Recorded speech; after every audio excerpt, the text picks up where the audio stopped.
Today I have a movie review for a change, and also it's kind of a freeform review. Usually I have a script that I just keep on reading with some improvising here and there, but today I just thought about talking a bit about a movie that I saw recently. And the movie I want to talk about is Aftershock. It's a joint production between Eli Roth and a couple of his friends. It's the phase of his career where he was kind of like a horror Adam Sandler. I mean, it was just him and his friends going somewhere, making vacation and shooting a movie. So in that kind of sense, only Adam Sandler at least made a lot of money for a while with his movies, while Eli Roth barely recouped his budgets with these kind of movies.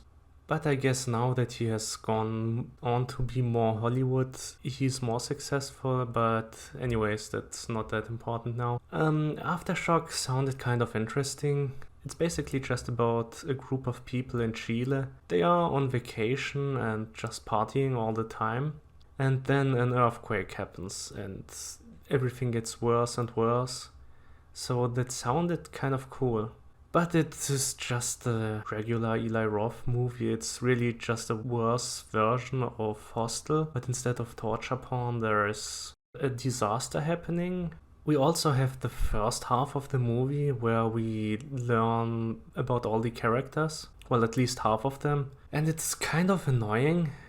These guys, they are worse than the people in Hostel, to be honest. Eli Roth is probably the worst, I guess. At least he's very annoying for most of the time. He basically just plays himself, and it really feels like a guy just hanging around doing nothing, not knowing what to do, being awkward.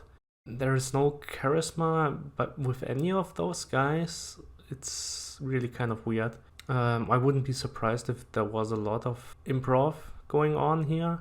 The other two guys that he is hanging around with are not that much better. One of them is supposed to be the wimp of the group, I guess. He's still crying because of his ex-girlfriend. And the other guy, he's just an asshole, I guess.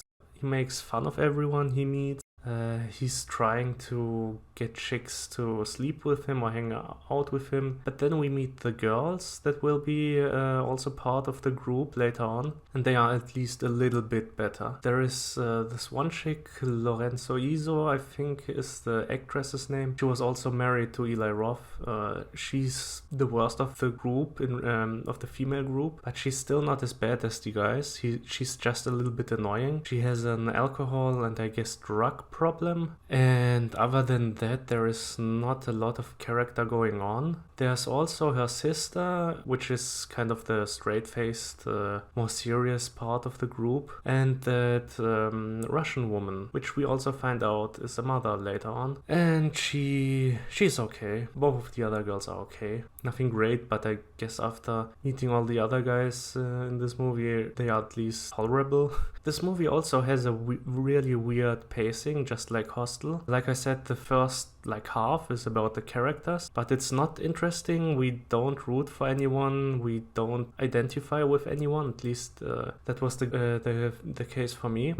I guess the more serious girl was like the closest to a real person of the group. Then the earthquake happens, and we really see that budget has to be very, very low. I mean, it looks extremely cheap. There are a lot of awkward scenes. Like that one scene in the club when a shelf is falling down on a barkeeper, and that barkeeper, she's stuck between the table and the shelf, and she should have been completely crushed, but she isn't. And there is one of the guys and he tries to help her and he can't push up the shelf. And I'm thinking to myself, if the shelf is so heavy, why isn't she crushed? Why is she not split in half? She doesn't really seem to have any real She doesn't seem to have really any wound. She's not really hurt. She's spitting a bit of blood, but I mean, that would be a fatal injury from what it seems. And that guy finally somehow manages to pick up the shelf a little bit, and the girl, the barkeeper, she can escape. But the shelf then falls down again and cuts off his hand. I mean, how is that possible? How is the barkeeper not dead, but from that short of a distance that the shelf was still falling down, his hand is cut off? Anyways, I guess there's a bit of dark comedy here, because what follows is that they are trying to pick up the hand and they drop it a couple of times. And it's really, I mean, the actors are trying to be shocked, but it's just ridiculous. It's not funny, it's just dumb. It's the typical Eli Roth movie. I mean, you really see that he was also a writer on this thing. But the direction itself is also very bad. The camera looks very bad. I mean, the lighting and how everything is framed, it looks very cheap. It's like the first movie of someone who never visited a film school or something like that. It's really, really bad. I mean, Eli Roth isn't a great filmmaker, but at least most of the time he knows how to point a camera somewhere. I mean, I remember Hostel 2 looking not too bad most of the time. And in most of his movies, at least when there is gore happening, at least the older movies he made, when there is gore happening, it looked okay. Here, everything is terrible. Anyways, they try to escape and get to safety somewhere, but basically everywhere they go, something bad happens. So they try to get up a mountain in one of the these carts that go up the mountain. And of course, they previously introduced in the movie that there can only be 6 persons in this cart. But when they try to rescue people, of course, there are much more. And the cart just falls down and kills everyone in the little cabin down the mountain where everyone was waiting. So I don't know why that even happened. There is a person that is regulating that not too many people are getting into the cart. But I guess he forgot, or he doesn't care anymore. He didn't let everyone in the cart, but it seems he put too many people in there and it just broke. I don't know, it really didn't make any sense. Now I will really go into spoilers, so if you don't want to listen anymore or don't want to have this spoiled, just skip to this in the time code. And yeah, if you want to hear it, I will basically spoil everything and talk about some of the most stupid parts in this, let's call it a movie. So basically what happens next is that they try to escape the town, and suddenly there are a group of people who look like gangbangers, like they are from GTA San Andreas basically. So really cliched. I don't know. I guess, I mean, I already knew that there would be prisoners escaping at some point in the movie. But they don't look like prisoners. They really look like they are like out of an American ghetto or something like that. Not sure if they look like that in Chile. I mean, I don't know. I never been to Chile. I don't know how the gangs look there. But it was really weird, at least for me. And it will get even more weird later on. So basically this gang is walking around committing crime. They also have pistols for some reason. And the group splits, and the girls are in some kind of catacombs or something, and the guys are on the streets looking around what's happening there, and they encounter a fire truck. So they are on the streets and they encounter a fire truck and try to stop it, but the fire truck just drives by, immediately has an accident. And the driver of the truck, he's like fatally wounded. And the other guy in the fire truck wants them to pull him out and kill the other guy by chopping off the wood things that impaled him. So that's what they do basically. Meanwhile, in the catacombs, Eli Roth also joins the girls, and a block of stone falls onto him. On top of him. He somehow is still alive, and they try to rescue him, but of course it doesn't work. I mean, also, even if they can pull him out, he should be crushed. I mean, by the logic of this movie, he would probably still be fine, but he should be crushed, to be honest. But he should be really badly hurt, basically. And they still stick with him, and the gang appears in the catacombs. And they are looking for the girls, and they ask him, and at first he doesn't tell them. Then they threaten to burn him alive. The girls are hidden somewhere nearby. like I said, they threaten to burn him alive. And then he points with his eyes to where the girls are.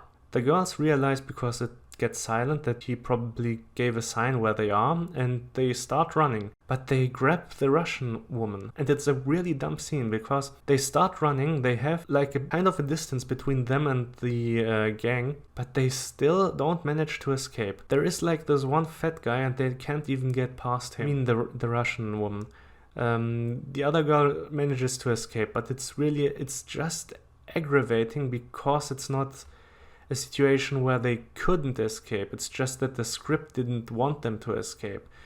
When you look at the situation, how everything is framed, they would have been able to escape, but it didn't happen.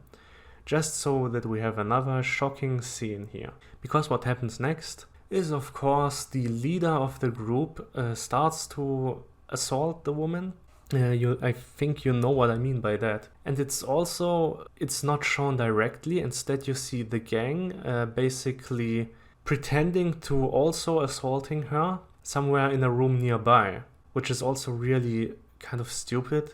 And also we know that that woman has a child, so everything is even worse. And I like movies that are kind of tragic or basically feel bad movies, but when they are done right. And here it's just another shocking thing that they thought would be cool to show, I guess. And it just feels stupid and unnecessary. Yeah, it really also puts the movie down a bit more. Basically, after the leader of the gang has finished, he calls his gang to him, just tells them that they should look for the other girl. Meanwhile, his brother should have fun with the Russian woman. And now the rest of our group returns and they see what happens. And the most annoying guy basically goes up with an axe and starts to chop at the guy, which is okay and good. And I mean, that's how it should be in those kind of movies. Oh, by the way, Eli Roth also got burned meanwhile. Anyways, only the brother of the leader is there, and he gets chopped up, and then the gang returns, and they see what happens, and one of them puts out his gun, and the annoying guy tries to escape with the Russian woman, but of course she gets shot. I mean, it's a really pointless character when you all things regarded, because she's just there to tell that she's a mother, to tell a bad joke, and then getting assaulted and killed. And that's her entire character. I mean, it's a terrible thing that happens with her. Everything that happens with her is just awful. She isn't even really that well characterized. You don't know that much of her. She's just there to be a tragic figure. That's it. Basically, they then try to escape. They run into a church, and at that point, only the serious girl, the annoying guy, and the girl with the drug problem, and the fire truck driver are left. And the gang is right behind them. And in the church, there is a priest, and he tries to help them. And they all go into the basement, but the ladder breaks. And the priest dies, the girl with the drug problem and the fire truck guy are in the basement, while the serious girl is trying to find a way to get down. And while the drug problem girl and the fire truck driver down in the basement, they see he pulls off his jacket, and we see that he has tattoos. So of course he is supposed to be also part of the gang. I don't know what this is supposed to be. I mean, maybe he was in another gang and that's why he didn't tell anyone. But I mean, he was in the same prison as the gang, so they would know that he is also a prisoner, I would assume. But they don't say anything. He also didn't say or do anything up to this point. And then he starts to reveal that he actually is in a gang. I mean, he could have said that it's just a tattoo, that he was in the army or whatever. I don't know, lie something or say that it's a tattoo but not from a gang, but just really dumb. I mean, the serious girl then gets down. She sees that her sister has been killed and that the fire brigade guy is also trying to kill her now. So they fight. She finally manages to kill him. And then I think another earthquake happened. At the end, she manages to get out of the basement. There is suddenly a cave and she manages to get out of there. And she's at the beach at the final scene of the movie. And I already thought about the most stupid way that this movie could end, but I thought, no, they won't do that. They won't go that far. But then they did, because what happens next, she's the only one alive, and then a tsunami hits the beach, and she tries to run, and of course she won't make it, and that's the end of the movie, that we see a shitty CGI tsunami going after her and trying to kill her. So yeah, so that's basically it. Now to my conclusion. This was really, really terrible. It wasn't really interesting most of the time. The first half was really fucking boring. The second half was annoying and there was a lot of stupid shit in it. I wouldn't recommend this to anyone because this is just a decent concept, terribly executed with a really bad script, mostly bad acting, terrible directing, terrible effect, looks really cheap. It has bad characters. Yeah, I don't know if there is anything good about it. To be honest, just watch Hostel instead. I mean, it doesn't have the disaster aspect, but it's a better movie. You know what? But it's not even that good, so skip that too. Just watch one of the other two movies I will review soon. Those were better. Yeah. I give this one a 2 out of 10. You can also follow me on Letterboxd if you want to see more of my reviews. I write a lot of reviews there basically. I log a lot of movies. There's basically always something I watch because at one point I was a bit behind with vlogging and rating, and I try to log and rate everything I see. And I watch a lot. So there's always something going on. The username is not important, 93. I will also leave the username in the description, or maybe post it here. No, I will post it in the description. And yeah, I hope you liked it. There will be more reviews in this form because I try to make more videos in general, because I would like to make more videos, but sometimes it takes a bit longer, and I try this now so I can post more often here on YouTube. So yeah, see you in a while.